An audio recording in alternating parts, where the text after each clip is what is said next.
কালো বৃষ্টি, যুদ্ধের পর আকাশ থেকে ছুটছে বিষ। এটা কি আমেরিকা ও ইসরায়েলের নতুন কোনো ষড়যন্ত্র? তেহরানের আকাশে এক অদ্ভুত দৃশ্য। বৃষ্টি হচ্ছে কিন্তু সেই বৃষ্টি স্বাভাবিক নয়। পানি কালচে তেলের মতো আঠালো, আর বাতাসে ভাসছে বিষাক্ত ধোঁয়া। সম্প্রতি জ্বালানি স্থাপনা ও তেল সংরক্ষণকারে মার্কিন ও ইসরায়েলি হামলার পর এমন ভয়াবহ পরিস্থিতি তৈরি হয়েছে। ইরানের রাজধানী তেহরানে বিস্ফোরণের পর কয়েকটি বড় বড় তেল ডিপোতে আগুন ধরে যায়। সেই আগুন থেকে উঠে আসে বিশাল কালো ধোঁয়ার মেঘ, যা কয়েক ঘন্টার মধ্যেই পুরো আকাশ ঢেকে ফেলে।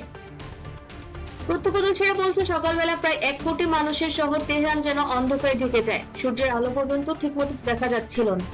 এরপর শুরু হয় বৃষ্টি, কিন্তু সেই বৃষ্টি ছিল কালো, আঠালো এবং তেলের গন্ধে ভরা। বিশেষজ্ঞরা বলছে এই ঘটনাকে বলা হয় ব্ল্যাক রেইন বা কালো বৃষ্টি। যখন বড় আকারে তেল বা জ্বালানি পুড়ে যায়, তখন আকাশে উঠে যায় বিপুল পরিমাণ ধোঁয়া, কার্বন কণা, সালফার এবং বিভিন্ন রাসায়নিক পদার্থ।